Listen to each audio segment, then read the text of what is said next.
After training as a GP, I trained as a functional medicine doctor. Lots of other stuff happened in between and before, as you can imagine, but that's what brings me here, my experience as a functional medicine doctor and a GP. So I'm going to share with you some information that will help you as to create more immune resilience as you go forwards. So what do I mean by immune resilience? Resilience is a little bit of flexibility and strength to deal with whatever comes. And with our immune system, we really need this in the weeks and months to come. So how many of you are still going out to work at the moment? Do text in the chat box. It's really fun to have some interaction in these things.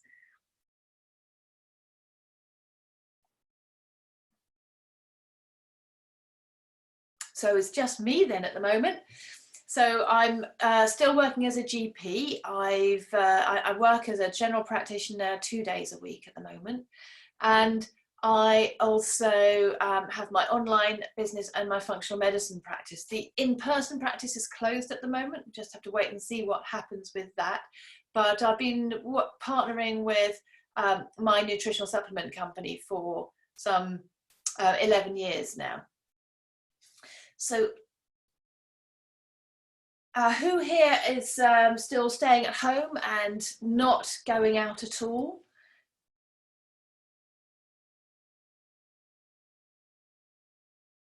Anna says yes, and Alex. How's your ankle, Alex? And Tiffany's going out a little bit. Okay, so we're in an interesting situation at the moment, one that we've not come across before. It's really unparalleled in our lifetime. But at the same time, our bodies are exposed to immune challenges all the time, every day. So our bodies are made up to create that resilience. Our immune systems are amazing. So I'm going to give you a little bit of information. I'm just going to share my screen. We'll go for the PowerPoint presentation. Oops, I better get it to the beginning first. That's it. And then slideshow from the start. Okay. So sorry about the strange purple bits at the top. So we're going to be talking today about how we can support our immune system so that we can make give it the best opportunity to combat anything that it has to deal with. And our immune system has to deal with things every day. Every day we're exposed to viruses and bacteria, and we're exposed to cancer cells, which our immune system mops up. So our body creates cancer cells all the time. So we're going to cover today the 8 essentials of immune health, and you'll see that in the slides. 5 factors that sabotage your own immunity. So I would recommend that you have a pen and paper with you so that you can take notes while I talk. 7 crucial repair supplies that will help you in supporting your immune system, and your top 10 lifestyle choices that you need to make to be improving your immunity and giving yourself this extra resilience. I'm also going to go through why curbing your sugar cravings is crucial, and you may have noticed over the time we've been watching the news that viruses such as this one do tend to affect diabetics out of proportion with other members of the population. And we're going to go through 3 simple steps that you can use to balance the inflammation that's going on in your body. So I'm Dr. Allie, and my background is that I grew up on a farm. When I was about, 3, 5, I fell in the slurry pit. So I've actually been swimming in cow poo, and there is some evidence that having a lot of exposure to bacteria and viruses is really important in setting up our immune system. And so I was surrounded by not a clinical situation. I used to go for walks in the mud, and that's all part of what gives me my immune resilience. So I want you to be aware of this and just consider maybe all the evidence that's available to you, and nobody has all the evidence that they need to really make an informed decision. But bear in mind, when we're talking about you've got to wear a mask when you go out and about, and wear gloves and all of this, that you do need to be exposing yourself to bacteria and viruses to keep reboosting your immune system. We're going to talk about this a little bit today. So I'm not suggesting you go out and hug everybody like we did 2-3 months ago, but do bear in mind that we do need to be supporting our immune system more than just by living in a clinical situation. We know that's not bad for the body any more than psychological, social and emotional isolation is any good for the brain and the spirit and the soul. So we're going to be talking about designing and maintaining an intelligent and strong defense strategy, and this is going to help you going forward. So I still love the countryside. It is my natural habitat, especially forest. And when I was 17, I broke my back in a car accident just before I started medical school. That was what taught me, dealing with chronic back pain for 25 years, was what really taught me that the medical model that we are faced with day to day isn't enough for our total holistic health. And even for something like chronic back pain, which you would have thought maybe, some people would have thought it was just dealt with by painkillers, but painkillers aren't the whole story. And you will have noticed, I'm sure yourself, that if you've got an ache or a pain or backache, let's face it, most people have backache at some point in their lives.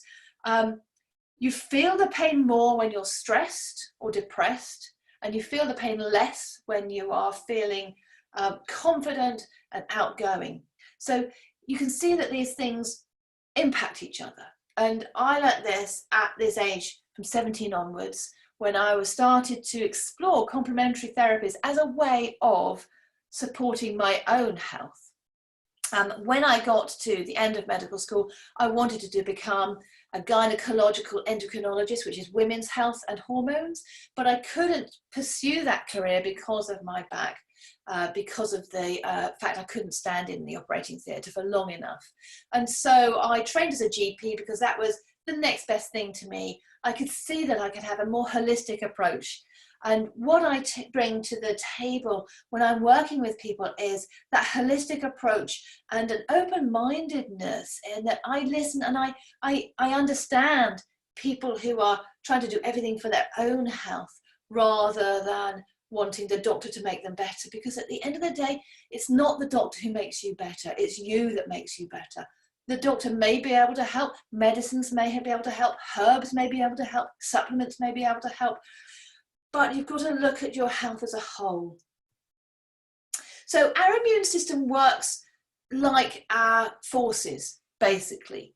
We have defense, we have aiming high, and we need to have a good foundation in the early stages to build a healthy immune system, and we need to continually train and retrain it.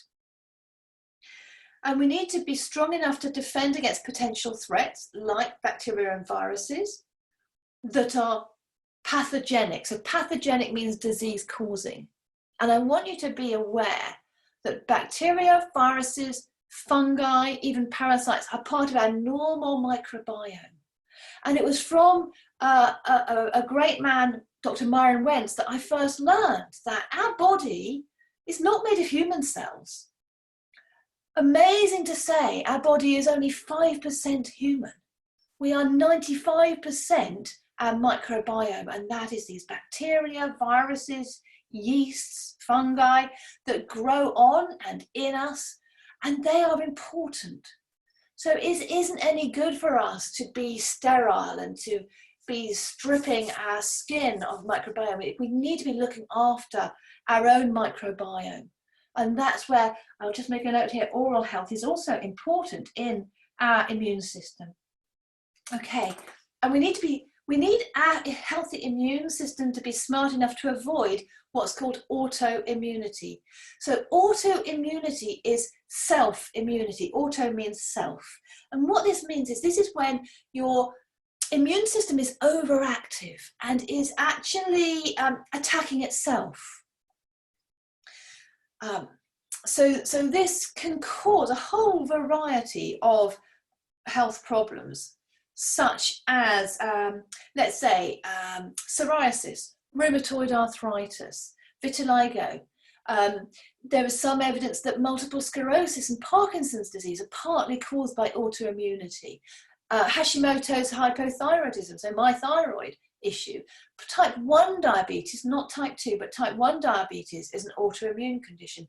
And you'll hear from these that many of the chronic diseases that actually are maybe the scourge of our generation are autoimmune diseases. A lot of the health problems that cause chronic lack of quality of life are due to autoimmunity, fibromyalgia, ulcerative colitis, Crohn's disease. And we're going to touch on these because this is about the whole immune system, this talk today. So we're going to talk about 8 essentials of immune health. And as I say, do get a pen and paper so that you can write down anything that you want to, okay? So first of all, we need to secure the borders or the edges of our immune system.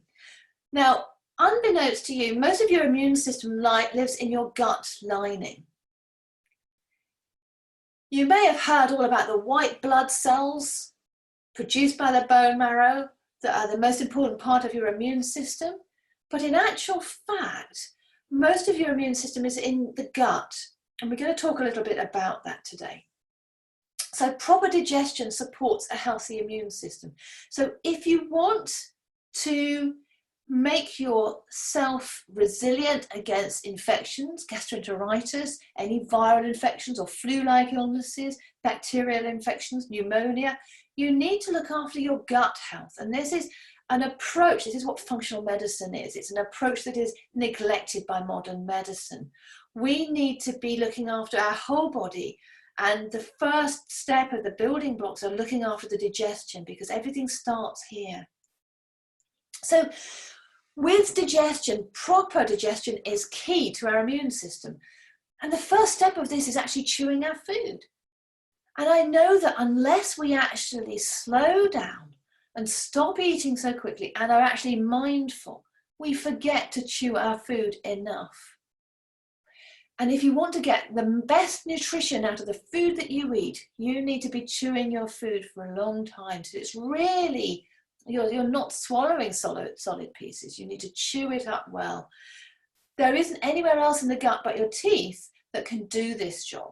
So if you are swallowing large chunks, there are large areas in the center of that bit of food that aren't going to be digested. They're not going to be absorbed into your body, and you're not going to get the benefit of that nutrition. It's just going to come out the other end. Now, additionally, we do need acid. So we need the right acids in the stomach and the right digestive enzymes, and we need the right actions in the gut. Coming back to chewing your food, I do feel that our oral health is pivotal. And in actual fact, it's been shown that dental health is actually key for cardiovascular health of all things. This was quite a surprise to me when I learned it. I certainly didn't learn it at medical school. This is an approach, again, from functional medicine, where you look at the impact of your dental health and gum disease and the microbiome in your mouth, and also the immunoglobulins in your mouth. And they will impact your whole body health. So there are some products available, special toothpaste that contain postbiotics that help support your oral health, and oral probiotics that help support your mouth. And if you're invited here by somebody, do talk to them, because as I go through, I'm going to be mentioning some support systems, some supplementation that can help you. but I'm not going to be mentioning it by name, so do talk to the person who brought you here today. So with the acid, this is a really interesting one. So in general practice and the medical establishment, if somebody gets heartburn, and this is a cultural thing amongst the general public as well as doctors, as doctors, we like to make people better or appear to make people better. We like to help people to feel better. It doesn't need to be us making them better, but we do like to help people feel better.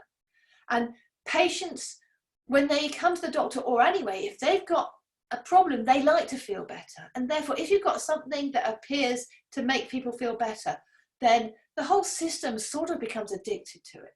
And this is what is happening today with what are called proton pump inhibitors. These are medicines like omeprazole, pantoprazole, lansoprazole, rabeprazole. I prescribe these every day because in my general practice, I have to wear my NHS hat. And I don't have time to start having the discussion like you're going to get here today. The truth is that the acid in our stomach reduces as we get older. So as we get older, we get less acid.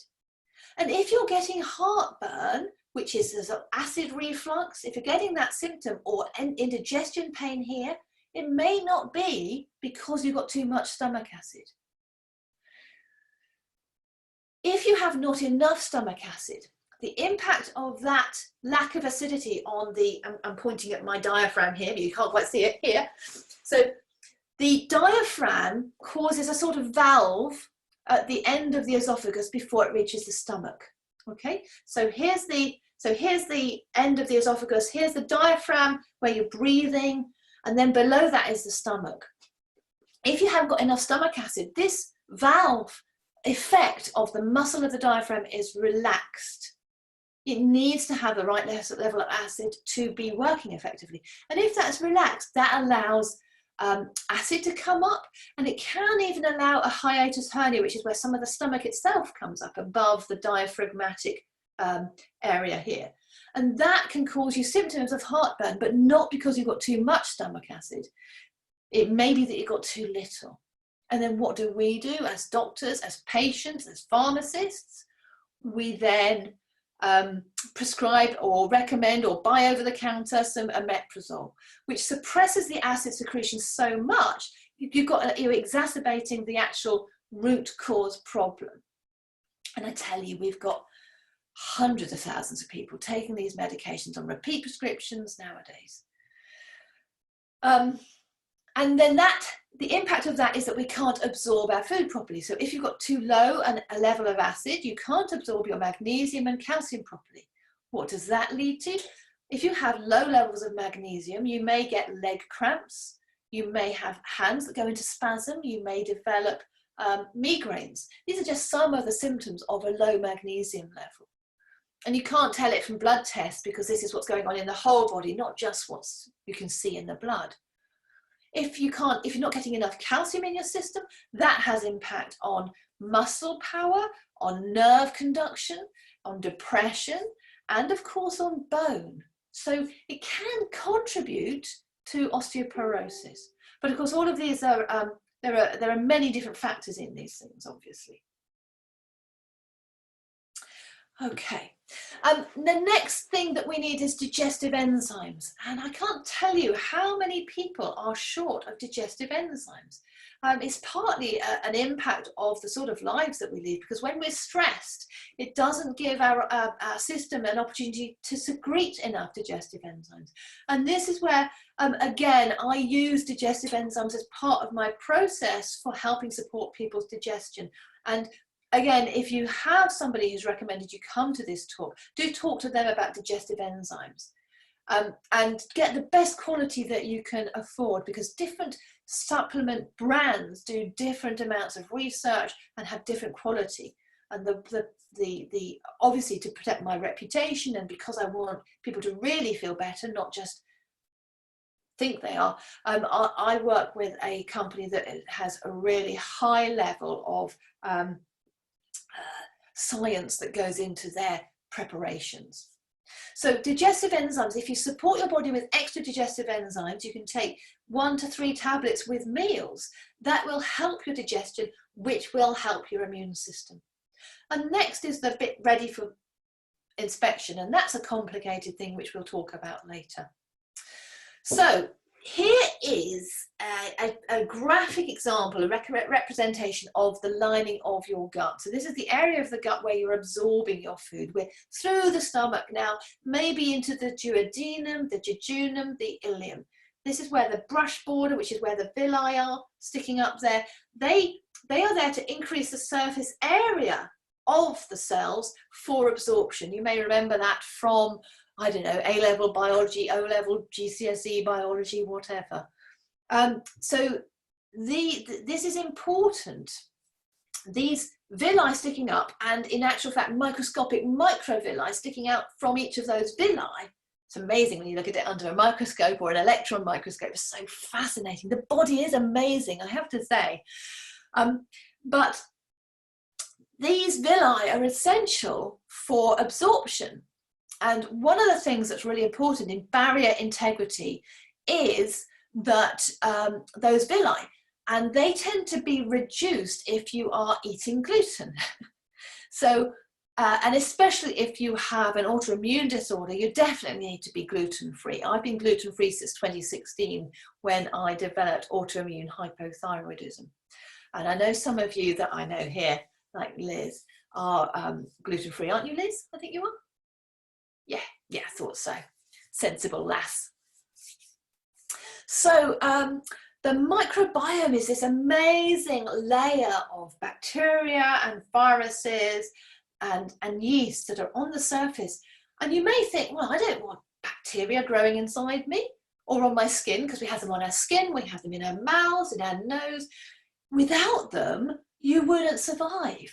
You need these to be able to absorb your nutrients properly and to be able to process them. So partly your vitamin D is produced by the microbiome. It's not just sunlight, you know. And as you can see, yes. So as you can see, the food is absorbed through the cell into the bloodstream. Now, what happens if you have a problem with the integrity? We have what's called tight junctions between the cells. They're really tight, which means that anything that's in the gut is absorbed through the cell, not between the cell. When this is nice and tight, it has to go into the cell, be denatured and turned into harmless small molecules and atoms, and then from there it diffuses out into the bloodstream. But if you have a problem with that gut, that barrier integrity, these are loosened, and this is what gluten and casein in milk tend to do, and toxins, so chemicals, so herbicides on foods, these will all tend to do this. And then your molecules can get right through between the cells instead of within the cells, and that causes problems later on. So these are the immune cells that are circulating around in the bloodstream. So these are the white cells. The bone marrow produces 2 main types of white cells, each of which is divided into lots of subtypes, of course, because the body is infinitely complex. But the polymorph, irregular shaped white cells are the ones that combat bacteria particularly. And the lymphocytes, which are more regular shaped with a regular shaped nucleus, these are the ones that produce antibodies, and they're the best ones for fighting viruses.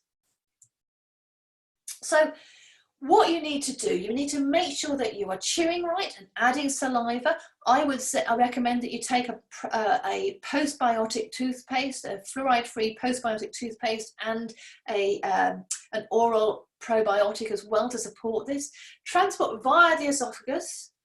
Add stomach acid, so your body adds stomach acid at this stage, and this is not something, well, you can actually take it in functional medicine terms. You can take extra stomach acid if necessary, but it's a complicated process working the dose that you need, and you need to work with a functional medicine doctor to do this. And I can tell you now, your GP doesn't understand that, because I didn't until I studied functional medicine. And then add your digestive enzymes. That will help all of your food to go to the gut's immune system and be recognized by it in the right way. So then the access of those, the food is granted to the bloodstream. So this is a defined process for maximum security, but it's not foolproof, as you will be aware. And some factors that can weaken the system, and here you can see a picture of those tight junctions being loosened, and you can see because there are gaps between the cells and those cells are looking a bit inflamed and red and sore, then you've got some molecules going between them and entering the bloodstream, not as molecules but as these more complicated compounds that really shouldn't be there. So dysbiosis means literally abnormal microbiome. So dys means abnormal, not right. Biosis is about the microbiome. So dysbiosis is what happens. One example of dysbiosis is called SIBO, which you may have heard of. I remember I only heard about it last year. How things move on in your knowledge, it's amazing. SIBO is spelled is SIBO, and it stands for small intestine bacterial overgrowth. Okay, small intestine bacterial overgrowth. So the small intestine isn't supposed to have much in the way of the bacteria. They're supposed to be mainly in the colon. And if you get the colon bacteria going into the small intestine, that can cause dysbiosis. And this can happen, again, there's another little valve next to the appendix where the cecum, where the small intestine goes into the cecum and the large bowel. And if that little valve is loosened, then you get more of this SIBO going on. So dysbiosis is when you've got an atypical balance of bacteria and viruses. Poor digestion can also weaken the system. So this is where it's important, and I would recommend that, she said, you pause, take a deep breath, and feel gratitude. And I know that when I get excited or stressed, I start talking fast and high-pitched. You can tell when I'm not as relaxed as I should be when I'm giving a talk. So what I recommend is that when you are about to eat, you pause and feel gratitude. So you can look at your plate and just feel a bit of gratitude for the plants that are on there, the animals, the farmers, the greengrocers, everybody that's gone into making that plate. Your spouse, if they helped put the plate together, just feel gratitude. And this actually, the process of gratitude and of slowing down will help to bring things into balance. It will help you to move from the sympathetic stress state to the parasympathetic state.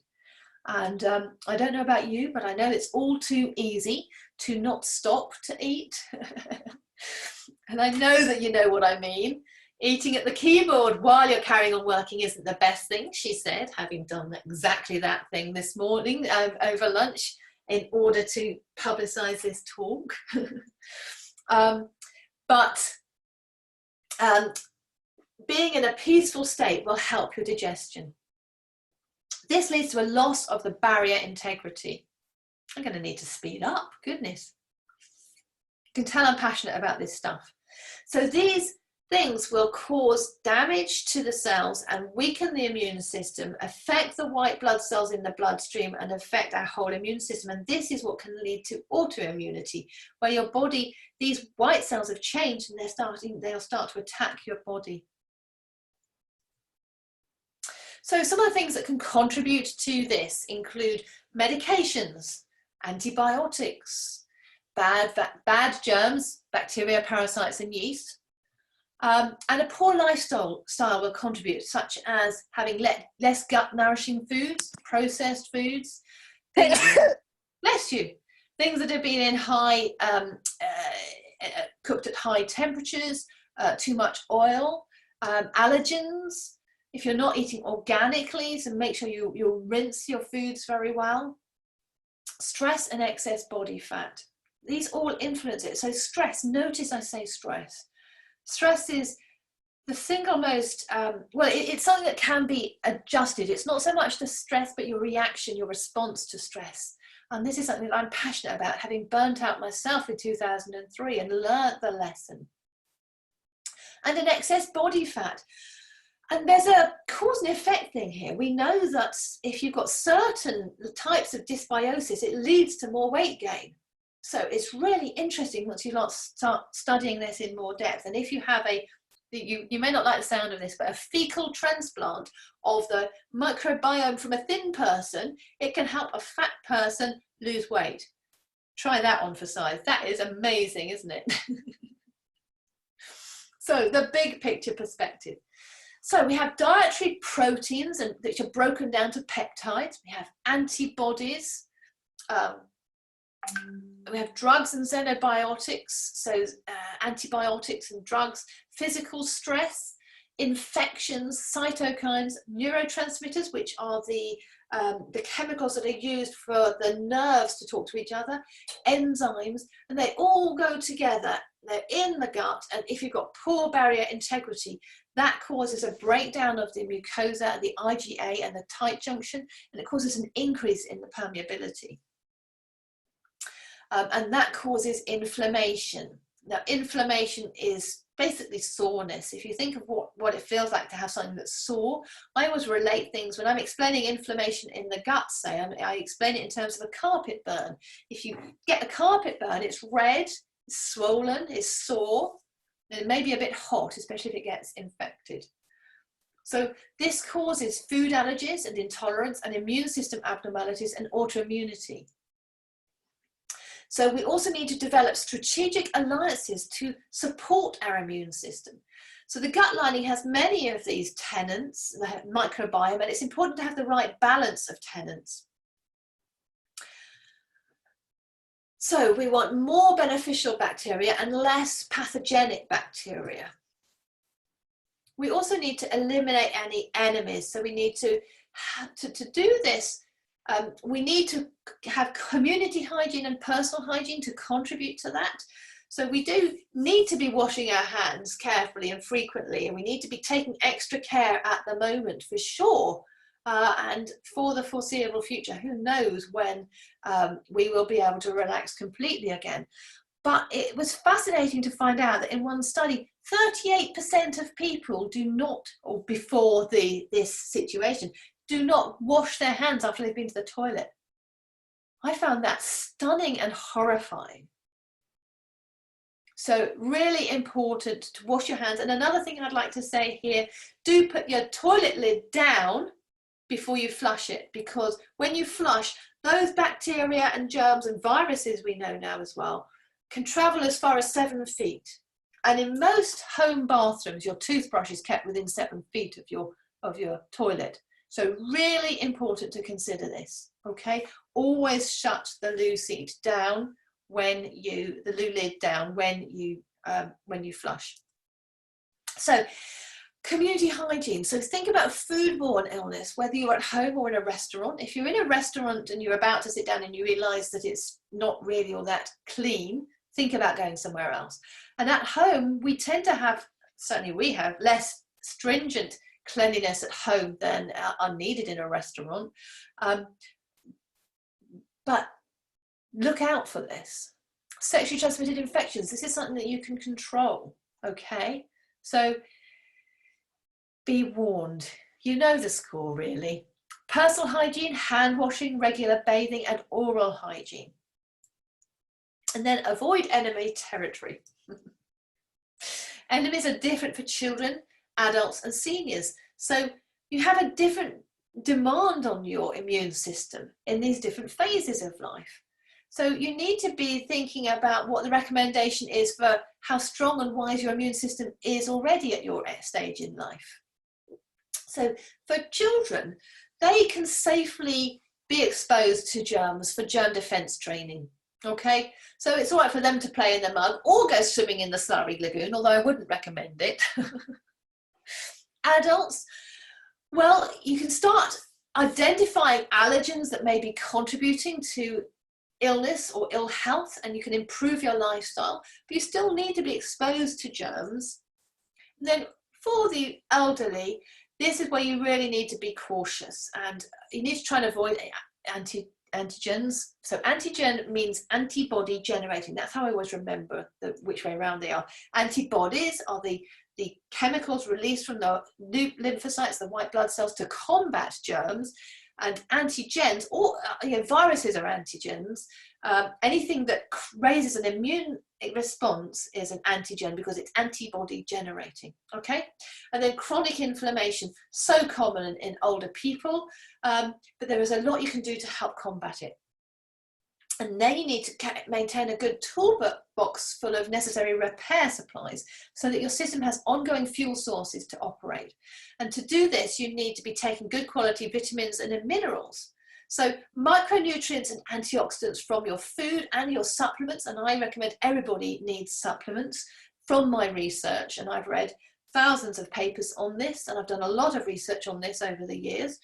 It's not the usual medical advice, I know, but these help to serve as your body's toolbox. The antioxidants and minerals I take turn my urine fluorescent yellow. If it's not fluorescent yellow anymore, I know I need to get to supplement with extra antioxidants. So I always take extra vitamin C and grapeseed extract if that's the case, because I know I've not got the resilience to deal with any extra challenges. And we need to be taking these twice a day. That's my recommendation, because we need to have them in our body as we refuel and regenerate overnight, and we need to have them in our body to help combat the impact of pollution and other challenges during the day. Now, your mitochondria are the little battery packs in the cells, and they provide the fuel your immune system needs to defend you. So a well-functioning immune system needs a well-functioning waste management system. Regularly cleansing the body directly boosts your immune health. So this is where detoxification can help, okay? And making sure you're not exposing yourself to toxins. The simple situation of what goes in has to come out. And the things that go in that can contribute to inflammation in the body and reduce the effectiveness of your immune system include these: stress, foods, especially the wrong foods, trauma, infection, the environment, pollution, for example, and belly fat all contribute to inflammation.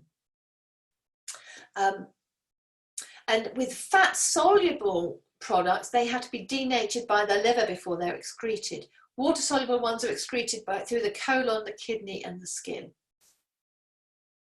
And that's how they go out as waste products.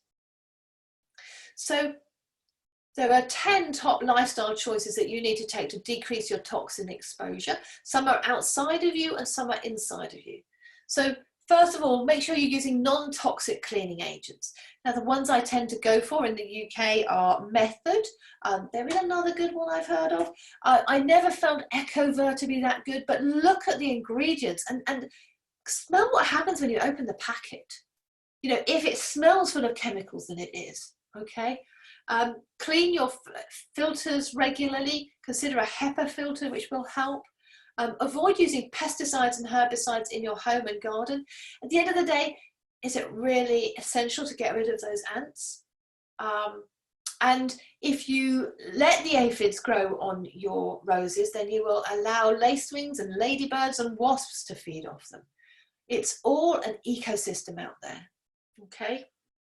Whenever you are in any remodeling situation with your home, try and use non-toxic building materials and carpets.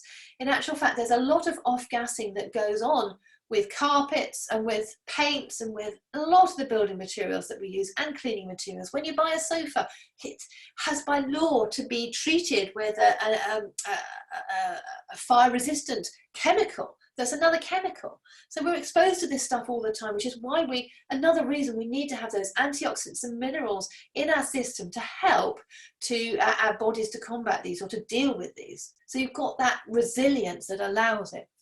You need to limit your exposure to electromagnetic radiation wherever possible. And one of the things one of the devices that I use and recommend is a little magnet that goes on your smartphone, on your Wi-Fi system, and any of your computers, which helps to reduce your electromagnetic radiation.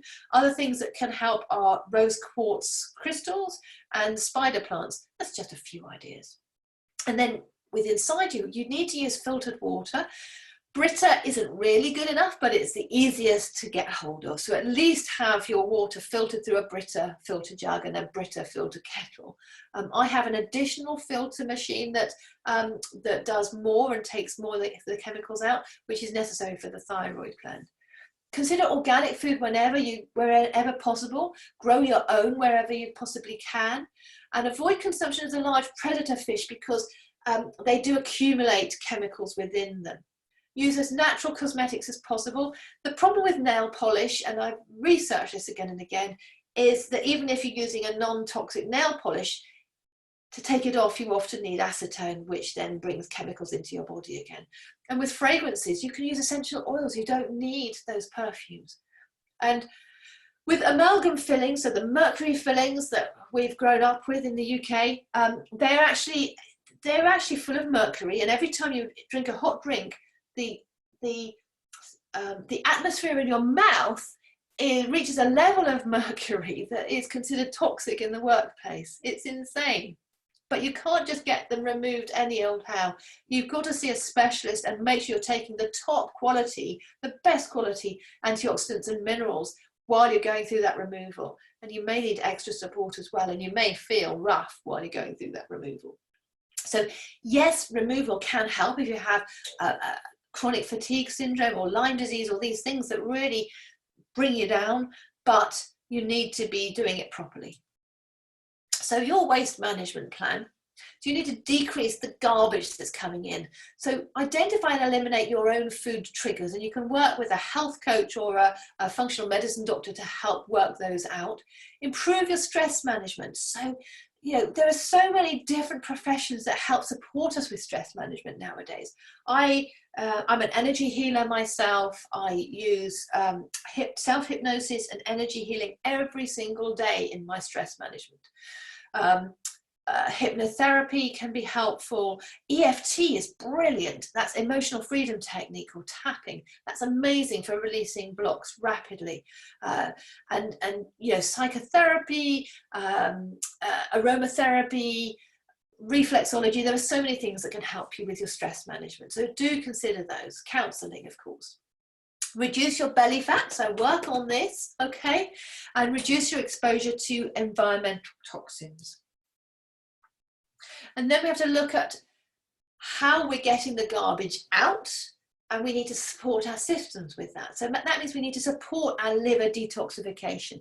And I use a really good liver support supplement that I take every single day, because to be honest, anybody that takes paracetamol, drinks any alcohol, anybody who breathes the air or exposed to any pollution whatsoever needs to support their liver.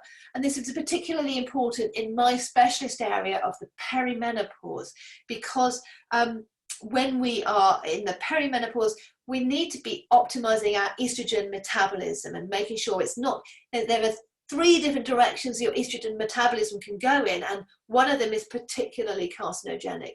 And you need to support your liver to make sure it's not going down that route, but it's going down this route. Colon elimination, make sure you're opening your bowels at least 2 or 3 times a day. Make sure you're taking enough fiber in.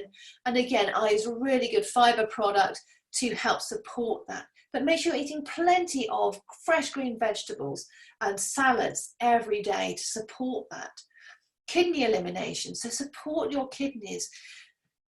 And skin elimination, so you need to be looking after your skin as well. So I also use a really good skincare program, both on my body and on my face. So I am nourishing my body and sending my body healing as I put my skincare on every single day. If your skin is well nourished, it can work better for you, both in stopping viruses and bacteria going into your system and in helping the elimination out, because the skin is the largest detoxification organ in the body. It's the largest organ in the body. So all these are important in detoxification. And then we need to avoid diversions. We need to make sure we're supporting our physical and mental stress so we don't weaken our immune system. So good lifestyle choices are needed every single day of your life. It's not something you can do once and have done with. It's something that you do every day to support your health. And I really want to not be a burden on my family. I want to be healthy and have a really good quality of life well into my 90s. That's my aspiration. Might be even longer, who knows? So stress. Stress is such a big question. I've got a whole talk on managing stress. In fact, I've got a whole course on adrenal fatigue and managing stress. But suffice it to say that when we're in that fight and flight situation, so when we're in traffic jams, when we're having arguments, when we're rushing against deadlines, I think that means we've got an empty plate, so we're worrying about food and scarcity, whatever that is. We're in that fight and flight, we're in the sympathetic nervous system. One of my mentors calls it, we're in the lizard brain. And when we're in the primitive lizard brain, we can't think clearly, we can't rationalize, we can't think our way out of situations. The impact of that fight and flight situation is we've got increased cortisol going around our body, which reduces our immunity, reduces fertility, reduces digestion, increases blood sugar, increases belly fat.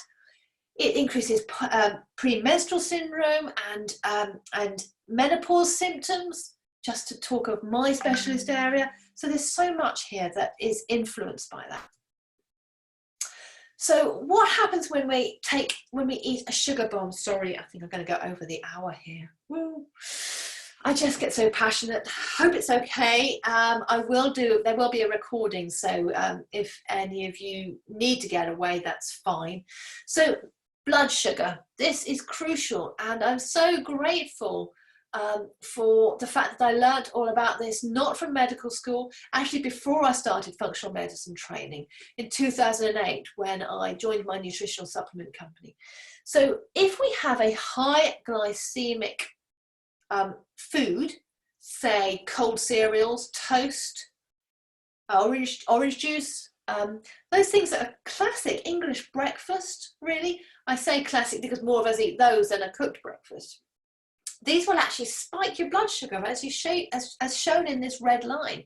And this spiking of your blood sugar puts a whole different level of pressure and stress on the system. So this is another form of stress.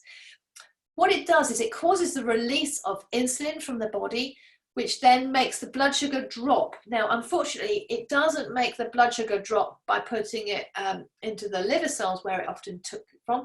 It actually puts them into fat cells to get it out of the bloodstream. And that means this whole system creates obesity.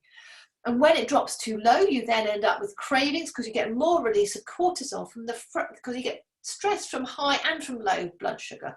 What we need is a maintained blood sugar. We need it to stay on an even keel, and we do this by eating low glycemic meals, like a really good low glycemic shake that I take every single day for my breakfast. It's delicious, and that's part of our product line. Porridge can keep it low GI. If you have a meal with meat, salad, meat and vegetables, but not potatoes, it's not intuitive which foods are high glycemic. Just to give you some examples of high glycemic foods: bread, potatoes, pasta, rice for a start. Obviously anything sweet. Well, when I say sweet, sugar, honey, syrup, maple syrup, all these will spike your blood sugar. Surprisingly, NutraSweet artificial sweetener will spike your blood sugar.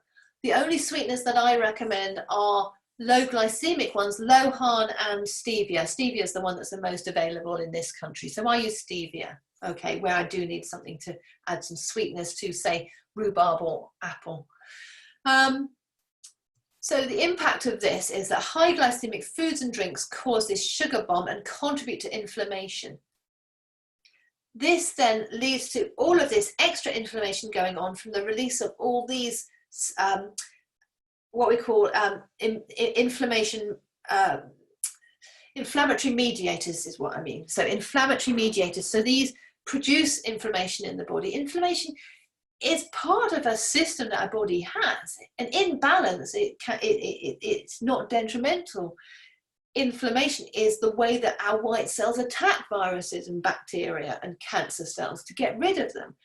But when we're in the situation we are in our world now with all this imbalance, we get much too much inflammation going on, which contributes to pain, fibromyalgia pain, arthritis pain, anything like that, headaches. These are all caused by inflammation. And we need to not have this happening.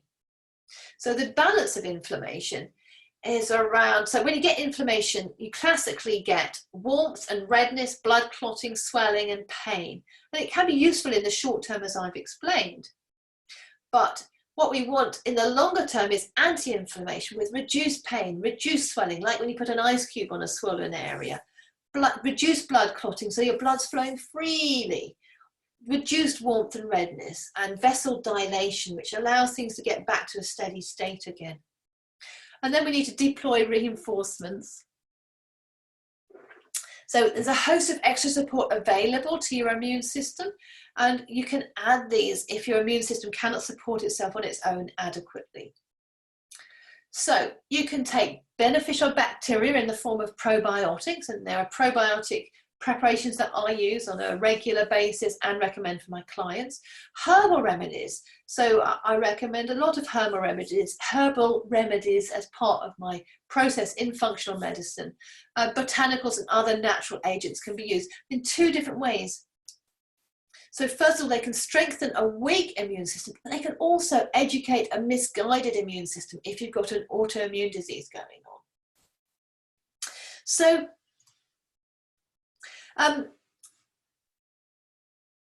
the thing is, I don't want you to be critical. I expect most of you are from the UK. I don't want you to be critical of the NHS or the status quo. We are so lucky to have it. I can't tell you how much I appreciate the NHS.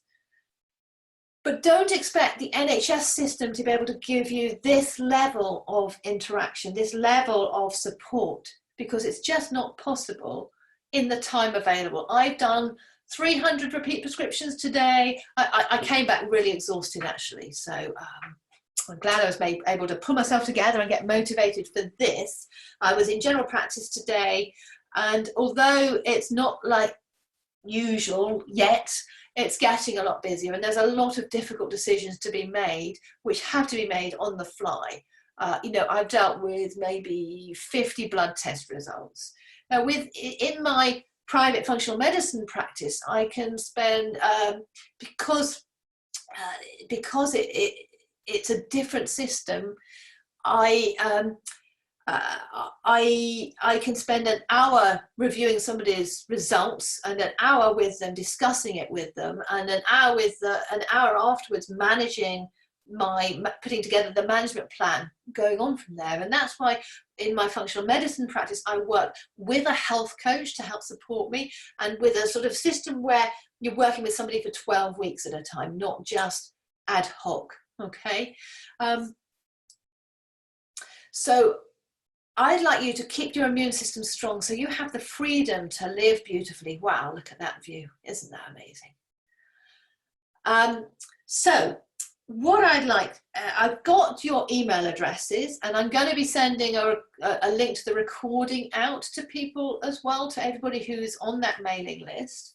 I'm also going to be sending some resources that I put together, including some links to blog posts, some leaflets I've got to help support you in supporting your immune system. And I hope that's helpful. If you'd like to talk to me or the person who brought you to this talk about the products and supplements that we work with, they're incredibly beneficial to the body, and I wouldn't be here now if it wasn't for that, because I would have been exhausted many years ago.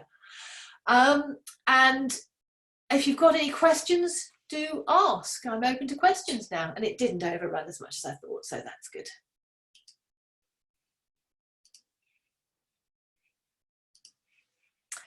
Right, so I hope that was helpful. Thank you, Alex. Hey, Dr. Allie, I've got a question here. Yes. So somebody with fibromyalgia, I come across that a lot. What would you recommend supplement-wise? So the building blocks is and you'll work with the same company as me, but we're not allowed to mention them. But the main Sure. building blocks are that really good antioxidant and mineral mix. That's essential, and you need Sure. them at the optimal levels, not at the EU levels. Okay. Sure. I would Yep. definitely add in the proflavanol C. Okay. Yep. The proflavanol C 200 now that it's available. Sorry, I shouldn't mention that. So the grapeseed extract and vitamin Yeah. C, Yes. okay, at the higher Don't worry, I won't shoot you. at the higher dose, Yeah. Yeah. and I would be taking 200 3 times a day of the vitamin C level of that. So either Yeah. 2 of the lower dose or 1 of the higher dose. Yeah. Make sure you're having the omega-3 fatty acids. Sure. You know, obviously you got so with my clients, I've got optimal levels, medium and minimal levels. So Sure. you've got to go with people's budget and motivation. All right. Sure. You want them to be doing the whole oral health thing with the postbiotic toothpaste and the oral probiotics. You want them to be using digestive enzymes, even if they've not got any gut symptoms, because with fibromyalgia, they will have gut disbalance. And the reason why I ask is, you know, I'm a member of a couple of fibro groups. Yes. And, you know, there's hundreds of people on there. And I've been following the comments for years now. And do you know what? I cannot tell you one time where somebody has said, I feel so good now. I've had such success. I'm so much better than I ever used to be. None of that. Everything is just a constant stream of, oh, I feel this, I've got this, the doctors put me on a new drug, I've got this, it gave me horrible side effects. And I'm like, this has been going on for years and you're no better. You're on more drugs with more side effects and it's awful. And it's like, how can we not see, folks, that we are on a dead end? This is not going to bring you to health. And I know I'm getting a bit angry about it, but it's got to be a different approach. Yeah, absolutely. So with functional medicine, we start with the gut health. So you want to sort out the gut health, so probiotics as well as the oral probiotics. And you want the digestive enzymes and the liver support. Sure. Okay. Sure. Then you want to be looking at the stress levels. Okay. Fibromyalgia is a tricky thing. There's this whole complex, you really need a holistic approach, but it's a bit of a heart sink as a doctor, because as you say, people never seem to get better unless they take their life in their own hands and really realize they've got to be motivated. They've got to do the deepest healing. They've got to do the deepest detox. They've got to really look at their microbiome and see a functional medicine doctor and actually get the microbiome analyzed in a way there's no way we can in the NHS at all, you know. And I think sometimes they're in such a rut and also on an emotional level. And then because of that, they're obviously not in work or in, you know, employment. So income is low, then they're tied to a benefit, you know, not to criticize them, but that's the situation they're in. And it's like, it's almost like a self-repeating, you know, there's no way out. So it's just a difficult one, isn't it?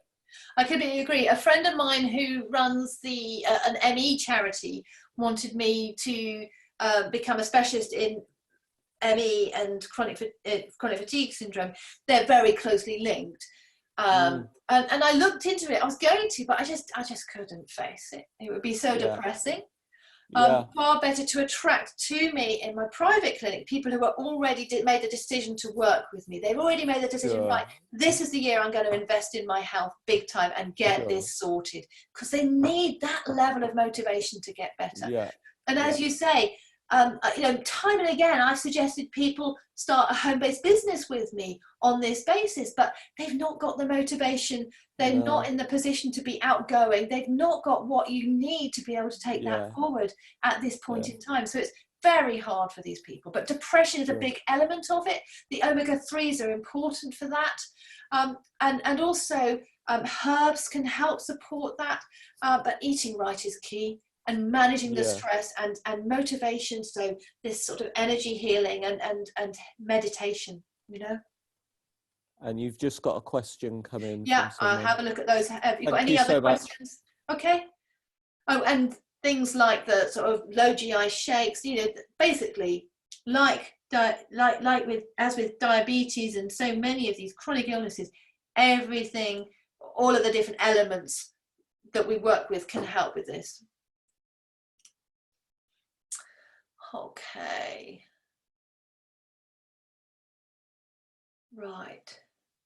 Right, so someone who has low stomach acid. Okay. So Geeta has asked, what would you suggest to someone who has low stomach acid, wanting a natural intervention, and what about apple cider vinegar or ACV supplements? As I said in the talk, low stomach acid is a really complicated situation, you know. And it takes sort of quite a lot of depth working through it in a functional medicine terms. You know, it really takes a lot of work. But working with a functional medicine doctor, you can have betaine hydrochloride, which is actually hydrochloric acid in a capsule form. Whatever you do, don't break the capsule open, because you don't want it to open till it gets to the stomach, and that will help support your stomach acid. The way you work out what dose you need is by a challenge with these with a large meal. So one meal, you try and have meals the same size.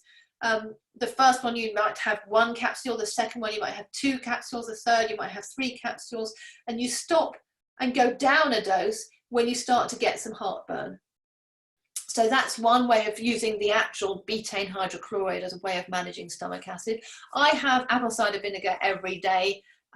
In my morning routine includes slices of lemon with water and apple cider vinegar. Very helpful. Yes, but it takes more than I've got time to do now to actually go into that. It's a complex scenario. Are there any other questions? You're welcome, Geeta.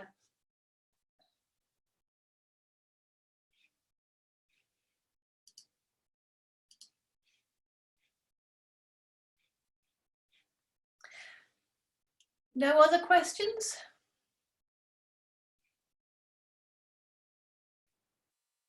Great. So I'll be sending out a couple of emails. One will have some resources that you can look up, blog posts and things that can be really helpful with this.